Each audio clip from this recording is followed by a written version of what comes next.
Hey, what's going on, everybody, and welcome back once again. My name is Jordan, also known as JMonster, and I want to thank you guys for joining me for another Silmarillion Total War Battle replay. Today there's a few things to note about the Silmarillion Total War Alpha, and this map, as well as the restructuring that I've done, is kind of a new beginning for the Alpha. So what we've done is moved everything that we had on a .97 Reforged base build to a .96.1, which means you'll get all the features and the stability that you enjoyed from .96.1, but you'll be able to enjoy it on Silmarillion Total War. So there's going to be scenarios that are available once again. The battle editor works just fine, and a lot of the battle editor assets have actually been ported over as well. So you're going to get all of the good stuff and none of the downsides of some of the more recent versions, which have been a little bit unstable. So that's great news. And to celebrate that fact, we have a new map here. This is a never-before-seen map created by Steward of Dale, one of my clanmates and our testers for Silmarillion Total War, and it is called the Firth of Drengist. Now, for those of you unfamiliar with the story of Silmarillion, it is a strategically important location that guards the pass into, I think it's the Vale of Ossiriand, otherwise known as Tolin Gaurhath, once it was taken by the forces of Sauron, and several large battles take place here between the forces of Angband and the Free Peoples who resist him. But today we've got the Sons of Feyenoord squaring off against the Green Elves, one of their longest and best, I would say, allies in the story. So things have certainly gone pear-shaped for the Free Peoples of Middle-earth. They're fighting amongst each other in this way. But nonetheless, it is a really good battle, although it is worth noting that this map is not really designed for a 1v1. So there's a lot of play area, little alcoves, forested areas, there's some fortifications on each side, little camps that both teams can enjoy, that will open up to you when you bring more players to it. So with 2v2 at the very least, this is a very interesting map. There's a few ways over the river pass here. There's this very obvious land bridge, but there also appears to be a river crossing here as well. It's just a little bit obscured by the water, and it certainly is a more difficult route to take, although it does get you from point A to point B a little bit faster. So you have a bit of a choice here, which I think is a really clever way to design this map. So hats off to Steward of Dale for putting that sort of attention to detail in there and posing each side a little bit of a conundrum here. So more dangerous but quicker, safer but it will take you longer, especially if you're not a cavalry unit, so that's kind of cool. And then over here, of course, there's a bit of a mirror image of the other side, more or less. There's some areas you can hide in here. You notice this more brown discolored shape here, or space. And then there's the camp here as well, which is actually terraced, so it's a really interesting place to defend. This is certainly a good map for scenarios, but that is going to do for the map showcase. Let's go ahead and see what each side has brought to the battle today. So the first army we're going to look at today is the House of Feyenoord, those proud and fell elves who got into all kinds of mischief in the First Age. And they're being played today by DT Secretariat. He has brought 2 units of Defenders of Aglon. As far as I can tell, they don't have any upgrades, so they may have an attack upgrade. They certainly are lacking their armor upgrade today. Just in front of them, got a couple units here of the Shield Bearers of Heliborne, which is an Edvin unit from the House of Haleth. And the Edvin units do add a lot of utility to the Elven factions, and the same is going to hold true for the House of Fingolfin as well, who's going to feature the Edvin. It's unclear yet whether or not Norgothrond will have Edvin from the House of Beor, as our admittedly very loose timeline does take place after Dagor Bragollach, which wiped out most of the House of Beor. So he may only get a couple sub-factions of Edvin, at least in multiplayer. Out front of them, got a very strong line of, I presume, 3 units of Footman of Amras. Very, very strong line infantry unit. Believe it or not, it's mid-tier, but you can actually upgrade them, and their excellent survivability comes from their armor upgrades and their very strong shield values. These guys do lack the melee defense of other Elven units. They've only got about 8, whereas other units are going to have upwards of 10, sometimes 12, and then you get into the House of Fingolfin, which is going to have exceptionally high melee defense on a lot of their units at the cost of armor and shield. So That's the big weakness to the Footmen of Amoros, and there is certainly a lot of armor piercing across the way here. We'll get to that in just a moment. 2 companies of the Huntsmen of Thargelion, light archers with 2-handed spears, make an excellent screen and supporting unit for your cavalry, which is where the Sons of Feyenoord specialize. 2 companies of Archers of Amrod with their armor upgrades, making them very tanky indeed with their 11 armor. They don't respond to morale shocks as well as the Footmen of Amoros, and they do have 1 less armor in addition. And they don't get some of the other nice bonuses that Elven Heavy Infantry get. So, yeah, something to be aware of. They are still a powerful infantry unit, and they are extremely tanky when it comes to a skirmish fight. But they are quite expensive with an 800 gold price tag. Popping back here, we have the pride and joy of the Sons of Feanor. 2 companies here of the Riders of the Pass. High-tier Horse Archer unit had their accuracy improved a little bit in this version of the mod. They are also shielded with some pretty decent armor as well. I think they've got about 10 or so armor, so not quite as much as the Defenders of Aglon, who have an 11 base. Again, you're seeing that difference between a frontline infantry unit and a skirmishing unit, and the survivability is, of course, going to be lower for those skirmishers. Moving on over here, the best of the best in the Sons of Feanor army, the personal bodyguard of Mangler himself. We have the Roqueni Lauro, which in, I believe it's in Quenya, I think we got that right, means the Knights of Mangler. It's quite straightforward there. You'll probably notice, like, at least the root here from, like, the Gwythi Rockdor, Roqueni, you can see that they're obviously related languages.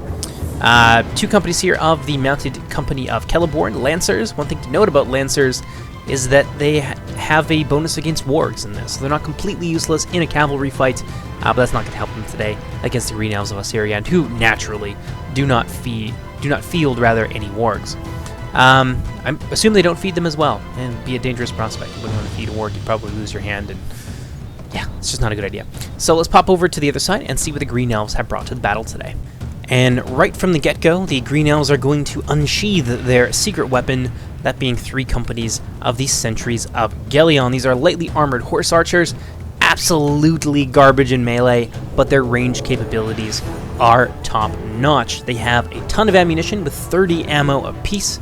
You can bring 3 of them. They've got good numbers and exceptionally high accuracy and higher than average bow damage with a whopping 6 missile damage, which may not sound like a lot to people out there who are used to Reforged. However, it is important to note that melee defense is the big stat in this game. Armor and shield value, well, in cases of most people but the Sons of Feyenoord and some of the dwarves, are much lower, making a 6 missile damage projectile extremely valuable, especially with the accuracy that these guys can bring to bear. So this is definitely a big threat, at least if they are getting rear and flanking shots. From the front, the heavy cavalry from the Sons of Feyenoord do have the armor and shield values to stand up to that, but again, they are the exception to the rule. One other thing that you cannot see here is a unit of Rendirim and Tolgalen, which is the only ranger unit available in the entire mod, and that is not going to change. The Rangers are basically the epitome of the Elves of Ossiriand's form of warfare. It's ranged combat, and they are better at it than anybody else in the entire mod. And that is reflected in the fact that they have a body-piercing weapon of mass destruction. One thing to note about the Ranger unit is that they are extremely heavy on melee defense, but their armor is absolute garbage, and that holds true for pretty well most of the Green Elven units. But yeah, so let's move on now. Take a look at the Infantry Force here from the Green Elves, and it's actually a very, I want to say, prototypical build, because the Green Elves, for the most part, their infantry is garbage or very low on survivability. So the 3 companies here of the Skirmishers of Rathloriel are one of the rare offensive units that the Elves of Ossiriand can bring to battle. They dual wield swords once they run out of ammunition, which doesn't take long as they only have 5 ammo. However, they do have infantry numbers, which is a big boon for them with 140 light infantry. They're quite fast as well, as they take the infantry speed bonuses, whereas other units like the Scouts of Gelion are not going to use light infantry speed bonuses as a baseline, so they're not going to be quite so fast, and they're not going to have quite so many men either. But yeah, so they're decent charge value, but very squishy. No shield, only 4 armor. But then you've got these terrifying monsters here, the Edvin and Tower. I believe they're forest nobles or nobles of the woods. They are armor-piercing with a massive charge bonus and a huge amount of base damage. However, being an X unit, and it is worth noting that in Silmarillion Total War, I do bring a lot of differences between weapon types to the forefront. There are clear, distinct lines between what weapons can do in what kind of situations, and what paired against other weapons, the dynamic is a little bit more interesting. So axes have very hard charge bonus and very high base damage, and a two-handed axe is armor piercing, but they do pay for that with a significant penalty to their base melee defense cost. And as a result, the Orphan and Tower have about 9 melee defense, whereas other units may have upwards of 13 or 15. So it is a big deal. Charge values on cavalry are quite high, so they can run these guys down pretty quickly. Although, cavalry will learn to fear a countercharge from the Orphan and Tower, as they are an axe unit that can be terrible, terrible when you're on the receiving end of that. Another unit here of Skirmishers of Rathlorien. Looks like we've got a couple detachments of them as well. And for those of you unfamiliar with what a detachment is, detachments are when you pay, pardon me, half of the cost of a unit for half the men. It's just a more interesting way to spend your money at the end of your army creation phase on something that's a little bit more exciting than just superficial stat bonuses. So +2 armor here, +2 attack there, maybe a chevron or something. Much less interesting and much less, I want to say, tactically significant than an extra unit of a couple of support, or maybe something a little bit more offensive like the Orphan and Tower. And I know we do have another detachment of Orphan and Tower nearby. So the full detachment of 250 Orphan and Tower on the field today, along with a large number of Skirmishers of Rathlorien. There it is, the half-strength unit of them.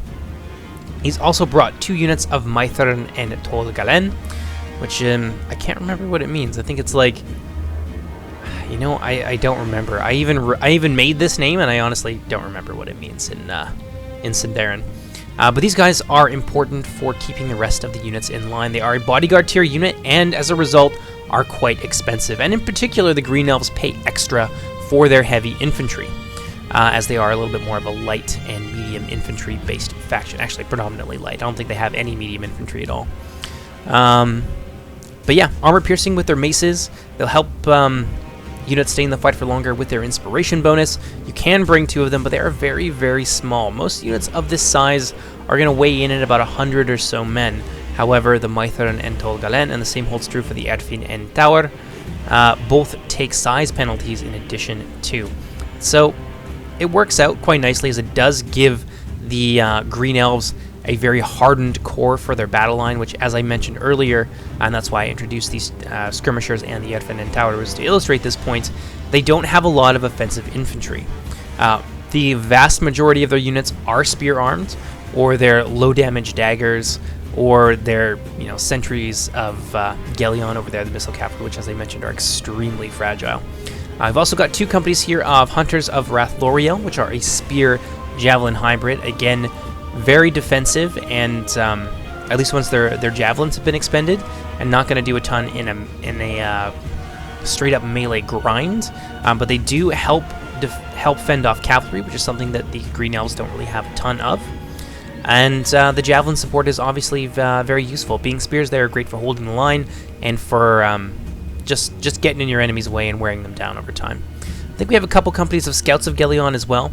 They are armor piercing in the sense that they have daggers and they have very high melee defense, but their base damage is extremely low. I think it's only like 3 or 4, something quite low like that. When the average melee defense for an Elven unit is somewhere in the 10s or 11s, that is quite a drawback. So they're not going to do a ton of damage in melee, but like many Green Elven units, they do have decent melee defense, so they can get in the way and hold up troops for an extended period of time. But I think that's going to do for the army comps. I think that's everything that the Green Elves have. It's kind of hard to tell sometimes, as they can hide so many units in so many different places. It's a little bit difficult to gauge the strength of the Green Elves, and that's honestly that's one of their biggest advantages in a fight, is that you never know what they've brought exactly until they show their hand to you. So it does give them the element of surprise. But in any case, let's move on now and jump into the battle. I hope you guys enjoy it. And my apologies here to my clanmate, King of Isengard Artorias, as I forgot to mention that he's the one controlling this Green Elven army. He's going to move forward and take a strong stance against the House of Feyenoord with his Skirmishers of Rath L'Oreal leading the way. Light infantry, they're not going to do great against the large numbers of already prepared bowmen that the Sons of Feyenoord have brought, which is a bit of a different build for them to have.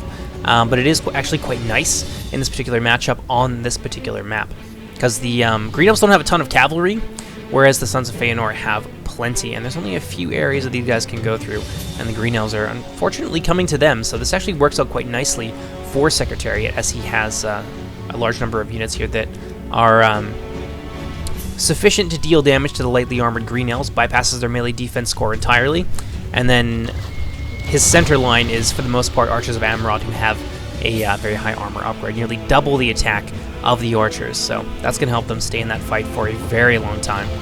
Over here, Sentries of Gelion have moved forward, and they're going to start taking a bite out of the mounted company of Heliborne. And as I mentioned, these units are able to stand up to this for an extended period, but they really shouldn't just be left out there on their own to tank that. I mean, it may end up working out quite nicely if the Sentries of Gelion expend the majority of their ammunition in a fairly inefficient exchange here. Then, you know, maybe the Horse Archers can swoop in later and be significant. But honestly, bring up your Horse Archers, drive these guys from the field. There's no reason to let them just continuously shoot at your cavalry. And I think I talked to Secretary after this, and he kind of forgot that he had Horse Archers. So, hey, it happens. It happens to us all. So for the time being, the mounted company of Caligorm are just going to have to take it on the chin. And the recruiting Mangler also being targeted, but they've got 12 armor and a really high shield value of 9. So these guys are able to take that, and they're going to be able to weather the storm for quite some time. Over on the front lines, however, not necessarily the case. The Archers of Amrod do have an exceptionally high armor value for Silmarillion Total War, much, much higher than the average. However, they're not in loose formation, and that makes them easy prey for those very accurate archers from Ossiriand. And they are quite close as well. I mean, this isn't a huge amount of distance between these units, and they have the high ground here as well, so they have a great shot. And those are Archers of Amrod, actually taking casualties at a fairly alarming rate, much faster than you expect for a heavily armored unit like this. Go ahead, fast forward here a little bit, wait for these units to expend their ammunition. The Green Elves are quite wisely wasting ammunition from the Feanorian archers.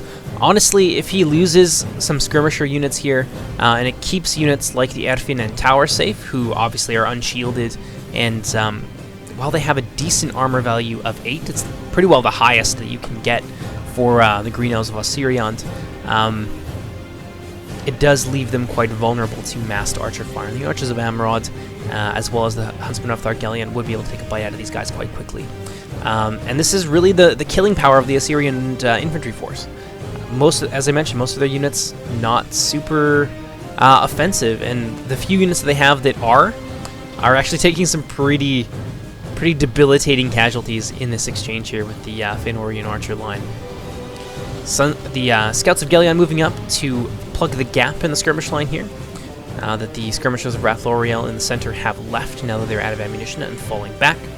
Over here, continuing to get shot to death. Not something that you really want to let happen. And I mean, why not? Charge forward, attack these guys, drive them out. What's the worst that happens? Although if he ever needed to retreat, he would have turned his back to these units, and as they have Parthian shot, they are able to fire in a 360-degree angle. Ooh, look at this. Nasty ranger unit coming out of nowhere, but honestly, this is very, very bold. This is not necessarily the way that you want to use that ranger ammunition either. I would go for a rear attack here against the Footmen of Almaras, or against the Shield Bearers of Heliborne. The body-piercing arrows are extremely effective in enfilading fire. So while this line is very long and very thin, which is a great way to avoid missile fire from the front, it's not going to help them nearly as much against an enfilading volley from body-piercing arrows. In fact, it makes them a little bit like bowling pins, quite easy to knock down. But instead, the Green Elves, I feel that the Green Elf player rightly fears the cavalry of the Sons of Feyenoord, and he doesn't really have the Outriders of Dwylwyn here, which are a Lancer Spear Cavalry hybrid, which could contest the field with the Mounted Company of Caligorm rather. Their bonuses would help them do decently, but the high armor value of these units might just carry them through that engagement. But nonetheless, here he is trying to cut these guys down from range and diminish the biggest strength of the House of Feyenoord, and it's understandable. Once these Lancers get going, there's only so much the Green Elves of Ossiriand can really throw in front of them to stop that inexorable advance. Although, since they are quite static, it might behoove the Green Elf player to try and encircle these guys. So he's got one or two units to kind of fire from the front, and then some other units to try and encircle them, so that wherever these cavalry units decide to engage, unless they engage 3 targets simultaneously, they will be getting shot from the back. And there's not a ton of players that are able to conduct that kind of maneuver where they've got 3 units of cavalry hunting all at the same time. It is a little bit micro-intensive. At least I personally think so, and I don't see many people able to accomplish that, so I don't know. Whatever he does, though, he does need to move these cavalry because they are getting shot down here, and you're starting to see wear and tear on these units that were previously 52 men strong, now down nearly 20 units in each. Over here on the front, we can see the Huntsmen of Thargelion now being targeted. The Archers of Amarant, despite their armor value, have been gunned down en masse.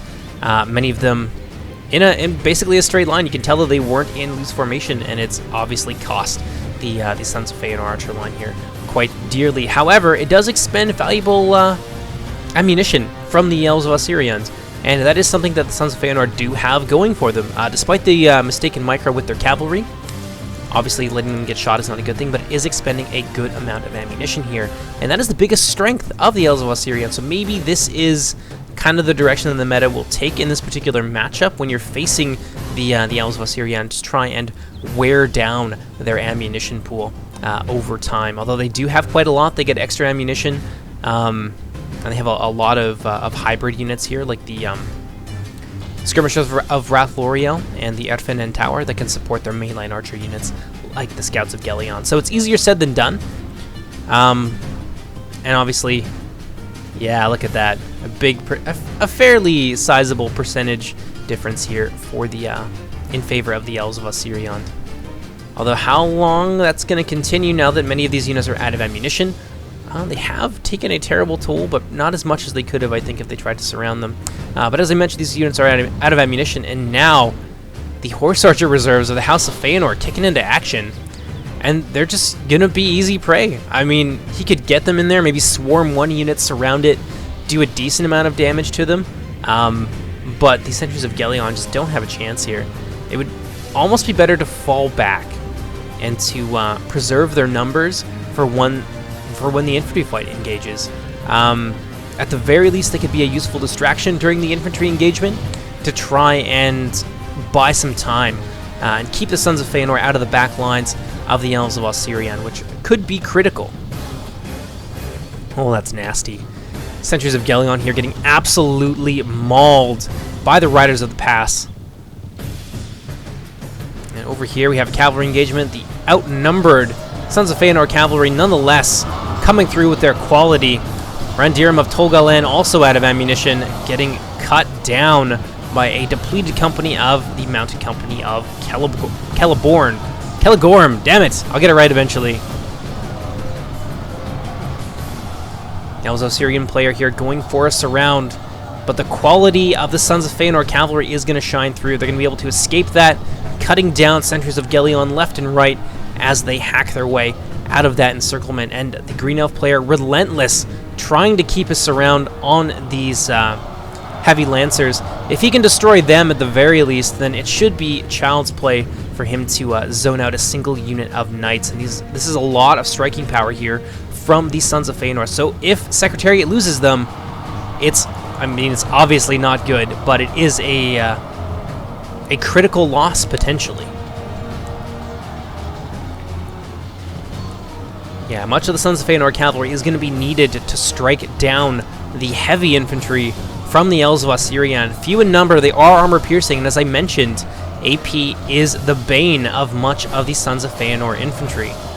They rely very heavily on their armor and their shield, and AP is a counter, a direct counter, in fact, the best counter to both of those stats. Oh man, Sentries of Gellion here just getting massacred. The Riders of the Pass have now come from behind, having dispatched that unit of Sentries of Gellion. I think they are just lying dead in the woods here, completely eradicated. Now they're going to come from behind and begin to lay down a withering hail of arrow fire into the rear of the Sentries of Gellion and the Rangers as well. This is a lot of money that from the Elves of Ossiriand budget that hasn't really done a whole lot.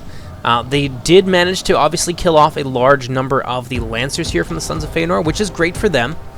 But throwing them into combat like this against the Lancers is just not going well for them. These Lancers are heavily armored, heavily shielded. They represent a brick wall, and the Green Elf army just keeps bashing their head against it. It would have been better, I think, to preserve the numbers here, especially once the Riders of the Pass were activated. They're a very serious and clear danger to these lightly armored units who are out of ammunition. And that's going to be the end of the Green Elf flanking force here. 3 units of Sentries of Gellion, as well as a unit of Randirim and Tolgalen, completely eradicated, although at the very least they got to use their full ammunition pool before this engagement began. And let's see the damage to the Sons of Feanor. Under half strength, in fact, Mounted Company of Caligorm. I think there's a tiny little remnant here of 2 left over as well. So the Lancers from Sons of Feanor badly mauled. That is a lot of killing power, but Roqueni Mag Lauro still looking pretty healthy. They are a little bit bloodied, and they have lost a couple of men due to the unrelenting volley fire from the Sentries of Osgiliath, Sentries of Gellion. But is it going to be? I don't know. Is it going to be enough? Did the Elves of Ossiriand kind of complete their strategic goal there of wiping out enough of the mounted strength of the Sons of Feanor to make a difference in the infantry fight to come? And you can see that the Elves of Ossiriand have now run out of ammunition, and it is time for the knife work to begin. They are all closing ranks now. Most of the ammunition from the House of Feanor skirmishers has been expended, and their numbers critically reduced, so they're not really able to be much of a threat anymore. So this is what the Elves of Ossiriand wanted. At least I would say that this is playing pretty well to their strengths, and what I would want, at least as a Ossiriand player, is to have the opportunity to use all of my ammunition, do as much damage as I possibly can, and also whittle down the strengths of my enemy and reduce their skirmishers, if at all possible, to 0, as skirmishers are obviously a very big concern for the lightly armored Green Elves. So, looking at it here, the percentage is in favor of the Sons of Feanor, but I think that the position of the Green Elves is deceptively strong. They've whittled down a lot of important resources from the Sons of Feanor. A lot of their big counters have been dealt with one way or another. So let's see what happens. Vicious clashes here between the Lyquendi and their former allies, the Sons of Feanor. In the center, a lot of armor piercing moving in against the Sons of Feanor. And the Secretariat has, I think, wisely committed a double line here of infantry. He's got some Shield Bearers of Heliborne. I should know these names. I made them all. Backing up his Footman of Amoros. I think there's also some Archers of Amoros mixed in there as well. So he's got the numbers. Defenders of Aglon coming up on the wings. But the Green Elves have an answer to that as well. They've got a lot of armor piercing here. Some Maitharen and Tolgalen. A sturdy unit going to take the charge here from the Defenders of Aglon. It is going to block a charge from the Edvin and Tower, which would have been useful in whittling down the low numbers of the Defenders of Aglon. But the Green Elves have a hand to play yet. Hunters of Wrath L'Oreal backing them up as well. This is a lot of armor piercing. And I think that Secretariat's left wing is in critical danger here. This is everything you'd want to break these two units. And Secretariat's all in at this point. All of his infantry reserves have been committed forward. And damn, those Defenders of Aglon have taken a lot of damage. 40 casualties. And it's only going to climb as more and more of those javelins begin to pour in. But now the Sons of Feyenoord are coming in with the big guns. Ooh, Orphan and Tower, a unit they're getting absolutely flattened. That's the low melee defense of that axe unit at work there. And the Sons of Feyenoord cavalry is going to burst through and go after the Hunters of Rathloriel in the back. They are, however, going to get off a volley. That's going to hurt. That's going to shave off a lot of the HP from the Retinue Mangler, who are already a little bit battered from fighting the cavalry. Well, fighting. Standing stationary whilst the cavalry of the Ossiriand Elves pours endless waves of arrows into them.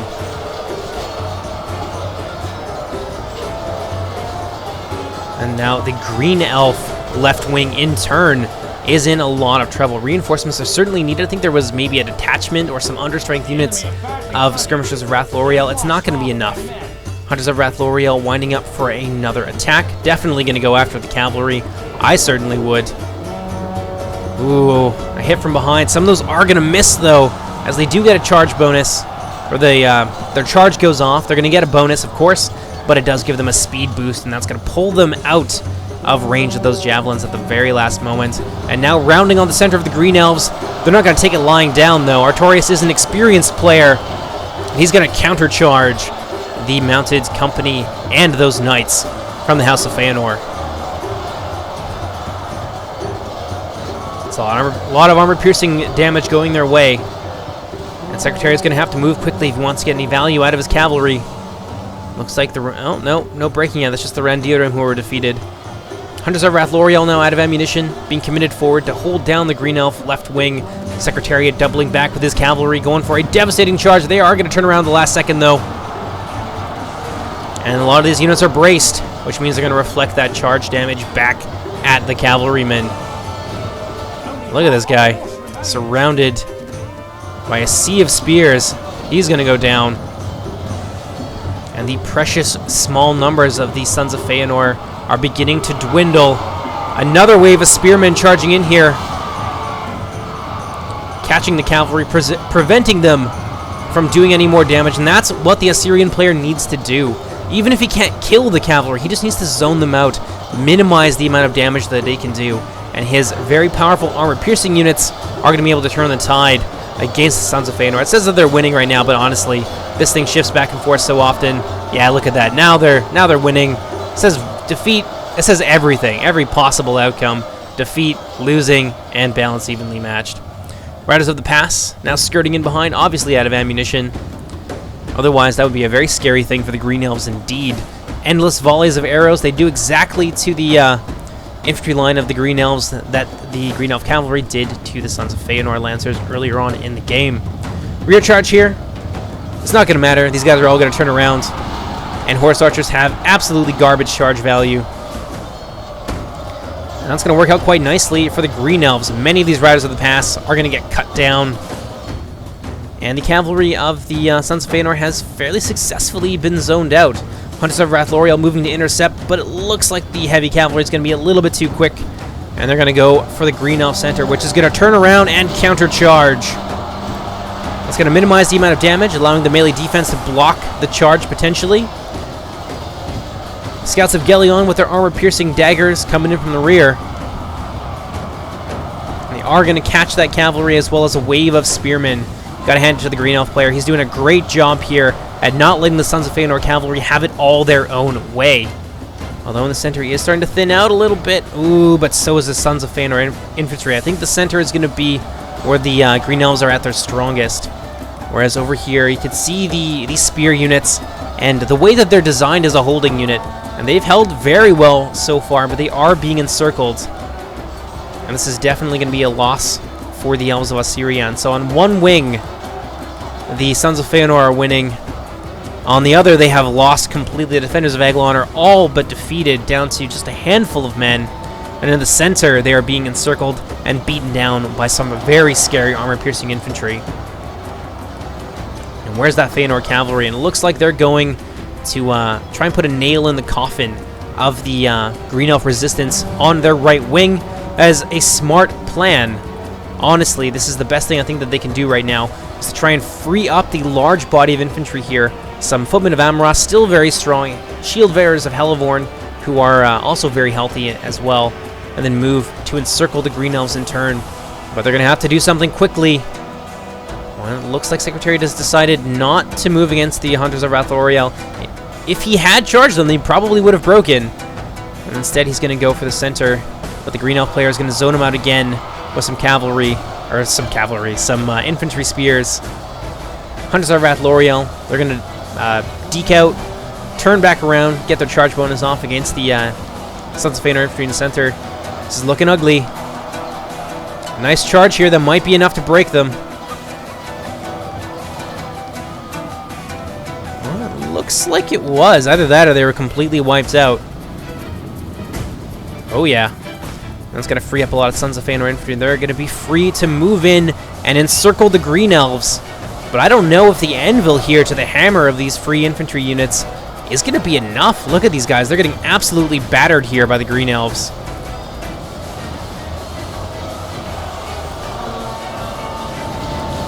Devastating rear charge here.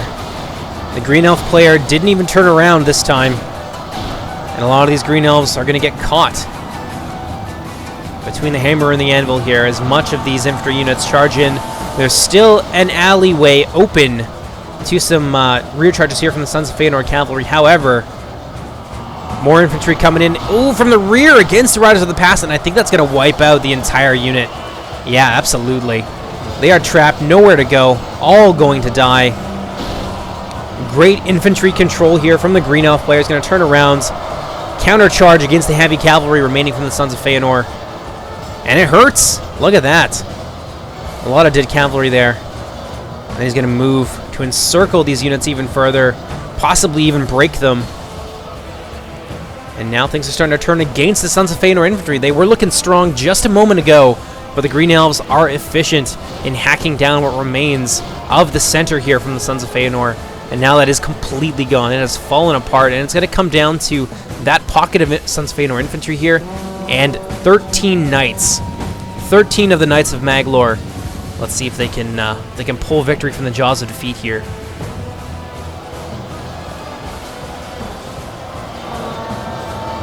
Oh, what is the Green Elf player going to do? Countercharge with his spears.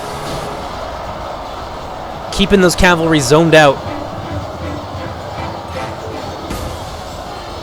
Hunters of Rathloriel were on the verge of breaking there, but luckily the general's bodyguards are nearby. I believe both players still have their general as well. It's not easy to break elves with their general when they have Inspire units. A beautiful charge there, cutting down many of the hunters, but they're holding their ground. The presence of their leader and his retinue is enough to keep these guys in the fight. And it looks like another encircling move here with some Edvin in tower and a unit of Mythur. That's starting to swing back in favor of the Green Elves, believe it or not, even with the cavalry of the Requeni Mag Lauro. Relentlessly charging the flank of the Green Elf infantry. They're still managing to surround these spearmen here in the center. Oh, and they're on the verge of breaking. Sons of Feanor do have their general, but it's in their cavalry unit. It is not present in this fight. And that might make all the difference here in whether or not these shield bearers of Heliborne are able to keep their courage and fight on.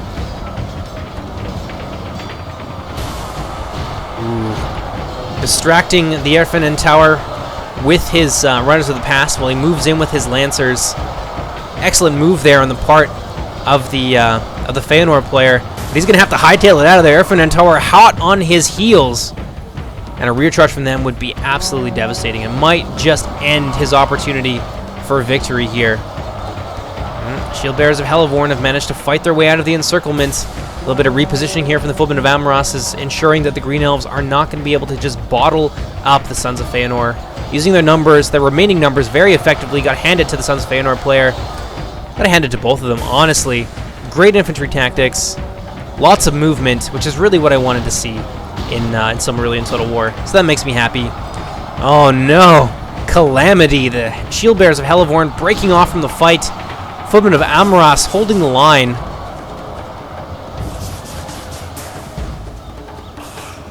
The Requeni Mag Lauro, with every charge, they put themselves in danger, and they are slowly being whittled down to a meager 11 knights. It's hard to tell who's going to win here. Oh, the Orphan and tower, are they going to go for that charge? Yeah, big counter charge here. And Sons of Feanor cavalry is going to try to avoid it. But they're going to take it in the rear. They're going to lose another 2 knights. This is looking ugly. Oh, they lost more than that. Lost a good 3 of their number there.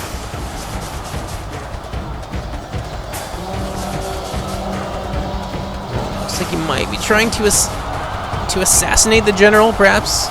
Maithrin and Tolgalen, however, are not so easily shaken. And despite the fact that there are 5 of them left, they are fighting to the bitter end. Down to 3 now. And it's just a straight punch-up between the remaining Green Elves and an understrength company of Footmen of Amaras. Both sides very tired. But these marauding knights, can they pull this back? Well, let's see what happens here. One good charge might just cripple their numbers. Oh, a brutal countercharge here. Devastating for both sides. You can see the knights falling. Oh, falling left and right. Down from 8 to 2. Oh, that hurts. It's hard to tell. The Green Elves don't really have the numbers here, and the Footmen of Amaras do have a nice encirclement. But the high damage and the armor piercing of the Green Elves here, as well as the staying power of Maithrin and Tolgalen, although admittedly there are only 4 of them left. It's mostly Edvin and Tower, and I think maybe some scouts of Gelion in there as well. Are they going to be able to do this? I don't know. I think this might go to the Sons of Feyenoord. 32 Footmen of Amaras left. Go ahead and turn up the speed a little bit here. Another attempt at a rear charge, but the Green Elves again gonna charge down the Sons of Feyenoord cavalry, and there is 1 left, and that is the Sons of Feyenoord general. If he goes down, I can almost guarantee you that the Footmen of Amaras will lose heart. And even this handful of Green Elf troops might be enough to outlast them.